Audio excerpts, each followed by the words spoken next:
क्या समस्या हुई थी? समस्या ये हुई थी सर, सन 2000 में तो हमारी शादी हुई। सही हमारे तब से जुल्म हम पे कर रहे हैं, मर्जी हो तब घर से निकाल देते, दारू बहुत पीता है।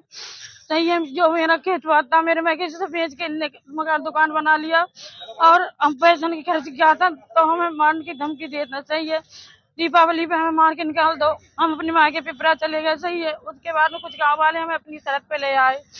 ऐसे इनने 11 तारीख को हमारे संग में मारपीट की, तो हम अपने भैया जो मोबाइल है भैया उनके पास चले गए और झूठी झूठी हमारे बारे में अफवाह निकलवा रहे हैं कि वो भाग गई, ये है कि वो है। ये जो समधी के साथ आपके आरोप लगाया गया, ये सब तरह झूठ है सर। उनके पैसे कुछ आ रहे हैं 70,500 रुपए, तो हमसे कह रहे थे कि उनके पैसे नहीं देने। मैंने कहा उनके पैसे दे दो, तो कह रहे नहीं उनके पैसे नहीं देने। सर उन पे लालचन गलत लगाया गया है। पति के साथ आप रहना चाहेंगे? हम सर हम मेहनत मजदूरी कर लेंगे, पति के साथ नहीं रहना चाहिए। जिस पति ने मेरी झूठी झूठी सिगरेट करी है सर, हमारे जितना था मायके से सब हमने बेच बाच के दे दिया। यहाँ तक कि हमारी माँ ने चौका बर्तन तक करके खिलाया इनको, इनकी पान पुड़िया बीड़ी सिगरेट तक का खर्चा दिया मेरी माँ ने। आज मुझे सर यहाँ मेरे बदनाम कर रखा, मुझे झूठी झूठी मेरी करी है। बेटा है, पड़ोसी है, वो भी कह रहे थे। वो बेटा पड़ोसी कुछ नहीं सर, वो बेटा मेरा पैसा का लालची है, उसे कुछ भी करवा दो पैसे दे के। और जो पड़ोसी सर वो गंदी नियत हमारी लड़की पर कराई है, इस वजह से मेरा झगड़ा हुआ।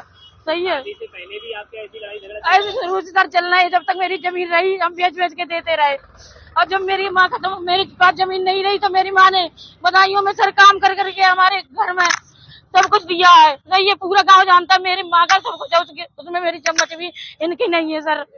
सर इनने मेरा तमाशा बना दिया। मेरे भैया भाभी हैं, उनके साथ हम रह रहे थे। हम ये चाहते हैं सर मुझे न्याय मिले। मेरी गलत अफवाह उड़ाई यही है कि वो भाग गई, समझ के सर ये है वो है। सर मेरा पति बहुत ज्यादा गलत है, शुरू से हम पे मारपीट कर रहे हैं।